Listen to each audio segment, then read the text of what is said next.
with him being R. Kelly. And then I'm married to him, and we're on tour. We got our babies on tour with us. So you don't know who's creepy out there watching you and your kids and how you're moving. So it was a mixture of everything. But then it did get to the point when my children were of age, and I felt like, okay, now it's time for me to really focus on my career and really get back into my dancing and acting and my fashion designing, that I had to take a look in the mirror and say, well, hold on. I never signed up for this thing just to be your wife and just to be a mother. I was an individual, and I brought things to the table. And I will say this again, and people may think it's shady, and they may not like it, and that's okay. At the end of the day, Robert didn't have a Grammy before he met me. Robert hasn't had one since I've been gone. And that's no shade against his music and him as an artist.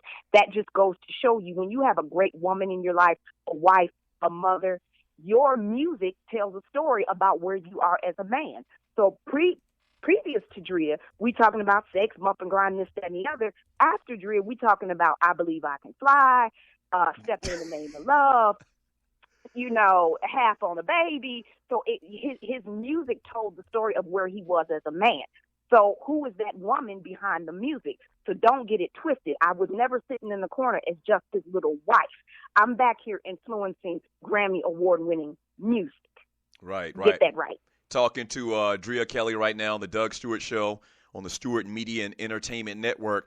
You guys were married for 13 years, and you divorced back in 2009. What was it like living and being R. Kelly's wife for those years, if you can summarize it? Obviously, everybody knows very, very controversial artist, has been in and out of the court systems for many, many different reasons. What was it like with that type of vibe going on in his life, and then you guys' marriage and how you coincided during the 13 years of your marriage?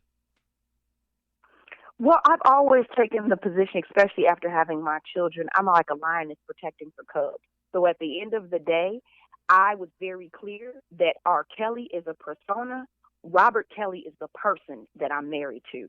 So that's the only way that a marriage can remain successful, especially when you're with a high-profile man. I don't care if he's a top surgeon. I don't care if he's a ball player, rapper, singer, actor, director, no matter what. You have to know, to the public, he is a persona. To you, you are married to the person.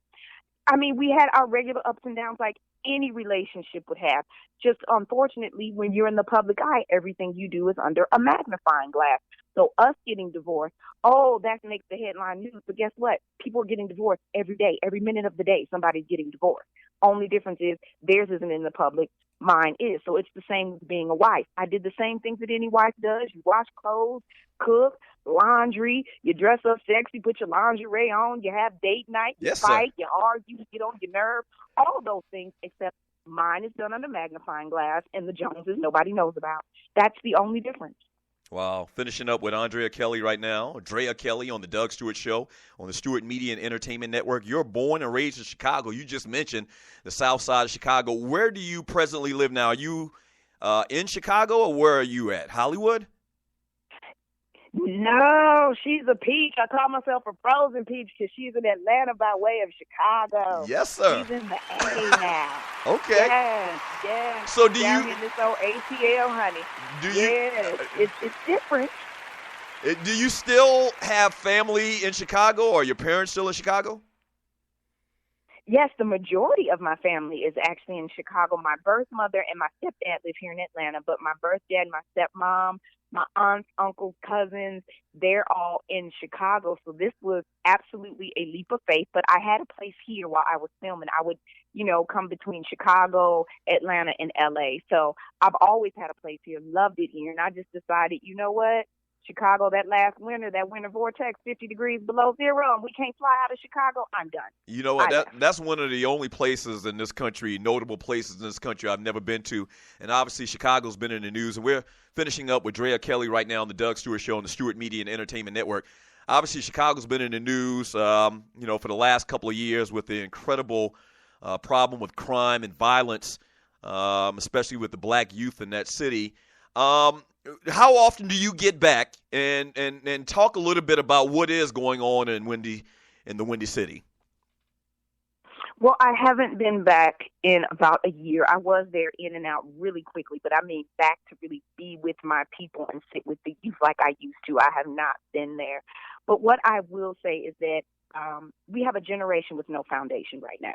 Us growing up, we had foundationally, we had Big Mama, we had aunts, uncles, we had Mm-hmm. extended family. You know, you had Uncle Junebug, who's been around the family since you was yay high. You had the neighbors across the street looking out for you. We are in this selfish generation that everybody is out for self. There's no sense of community. There's no sense of accountability, no sense of responsibility in our community. There used to be a time where you looked out for Miss Jones. You cut her grass because she was the elder on the block. You went and got her groceries from the car. Now you got people knocking her over and hitting her in the head. Why? Because violence is glamorized and glorified. To be a G is a cool thing. For girls to, I got to get the plug. I got to be with the doughboy so I can get my red bottoms. We are living in a smoke and mirrors generation. We are teaching them about get quick and knock anybody over, hurt anybody you can to get it. Yet we want to blame the youth, but we're not being an example for the youth. So they have nothing to look to. So our generation failed them. They are a product of what we put out there.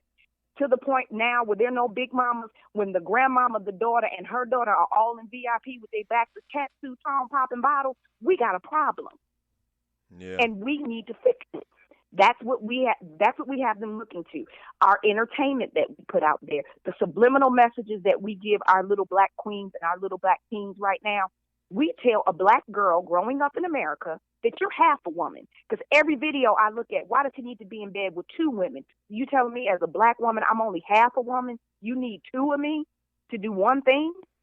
Yeah. So we're already teaching them. You're at a deficit coming into the game. We teach these young black men that you've succeeded when you've got money, cars, clothes, and hoes. You don't need nothing else in life. Once you get that, you're good. But what we're not teaching them, those cars are leased on those video shoots. There's tape under the bottom of those shoes because they're going back. Them Gucci shoes are going back. The stylist pulled those. He doesn't own anything. He's renting his house. The jewels around his neck are cubic zirconia. That's costume jewelry for the video. The advances that he got, you better believe he's going to pay back each and every penny to the record company. So we need to be real about entertainment, real about being an athlete, and really teach these children it's great if you want to be a physicist. It's great if you want to be an architect. It's even great if you want to be a hairstylist. And guess what? Don't rent a booth, own the salon. Right. So it's our fault that they're that way. And again, motivational speaking and the youth, that's one of the things that I'm passionate about. That I do, and I really want to get back to that because being in entertainment and seeing from the inside out, I know the truth, I know the story, and we have so many youth from the outside looking in, and they think that it's glamorous and it's beautiful, and it's not. Finishing up with and they're willing to kill each other to get it. Finishing up with Drea Kelly right now on the Doug Stewart Show on the Stewart Media and Entertainment Network. Before we let you go, I got to ask you about your daughter and how excited you are for Aria Ray. She was actually featured on your former husband's last album. Talk a little bit about her and her career, and do you think that she's got it? Yes. Well, she's named after Robert's mom, so her name is Joanne, but her stage name is Ari Ray, and I'm so proud of her. She's been singing, oh my goodness, all her life. She got that true from her daddy. She dances like a mama, so she is a true entertainer. She loves doing what she does, and she was featured on her dad's birthday album, Wanna Be There, their single, and I'm just so proud of her. And she has that it factor. Sometimes you have people like Beyonce, they say she has it. Some people are just natural born performers. There are a lot of artists out here right now, but there's not a lot of natural born performers. And when that girl hits a stage, does she perform down for the gods? Absolutely. But what people don't know about my children also is that my middle child, Ja, is also, his name is, he goes by Alkaline, producer, did all the tracks off of Joe's LP, Joanne's LP, which is Ari Ray. Mm-hmm. Little Rob also plays instruments. He raps. Joanne plays the guitar. Ja plays piano. Robert does drums. So my children are all musically inclined, and they're working on a project together.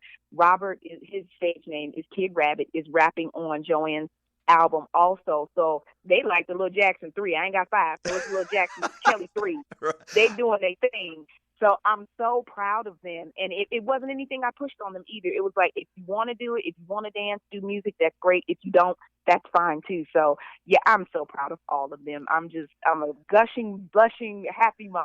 Awesome, awesome. Finishing it up with Drea Kelly on the Doug Stewart Show on the Stewart Media and Entertainment Network. Before we let you go, how can my listeners catch up with Drea Kelly? Do you have a website? What's the best way to find out what Drea Kelly is doing? Oh, that old social media, honey, she is a beast. So on Instagram, it is official Drea Kelly, DreaKelly. On Facebook, Twitter, and Periscope, it's just Drea Kelly. And on Snapchat, everybody should know this, is check your email, CheckYa email. You can go to IamDreaKelly.com, and honey, if you still can't find a girl, you need to Google, or you need to go to the library, get up one of them encyclopedias or something, because other than that, I don't know where you've been. Yes, sir. Yes, sir. Drea Kelly, thank you so much for coming on the Doug Stewart Show. Oh, thank you for having me, love. This was so much fun. Wow, there she is, Drea Kelly right there on the Doug Stewart Show. Yes, sir. Yes, sir. That was good stuff. That was good stuff. Finished up just in time to end this thing, man. If you're new to the Doug Stewart Show and the Stewart Media Entertainment Network, this is how we get down. Cornbread. Yes, it's your grown man Gator. Yeah. Thank you to Lisa Nicole Cloud, married to medicine, as well as Drea Kelly, former star of Hollywood Exes and former wife of R. Kelly. That was great stuff, man. Thank you, ladies. Thank you. Shots out. About to get out of here. We got the Sports Done Right show coming up next here on the Stewart Media and Entertainment Network. My man Big Vince from Minnesota, the governor of Minnesota Sports Talk. Shots out to my man Poe, the Poe Politicking Show. Waterhead Walter, the Tree of Life. Thank you very much. That's right. Shouts out to Tree. Yeah. Shouts out to my man Dwayne Vasson, Gerald Oliveri, engineers to the Doug Stewart Show. And I couldn't do this. I mean, I wouldn't even be motivated to do this if it wasn't for the listeners. Shouts out to all of the Stewies. Yes. Yeah. Hey, make sure you hit the like button on Spreaker.com, the little heart. Make sure you click on that, all right? Make sure you do that. That would be very good. And then tell one person about the Doug Stewart Show and the Stewart Media and Entertainment Network.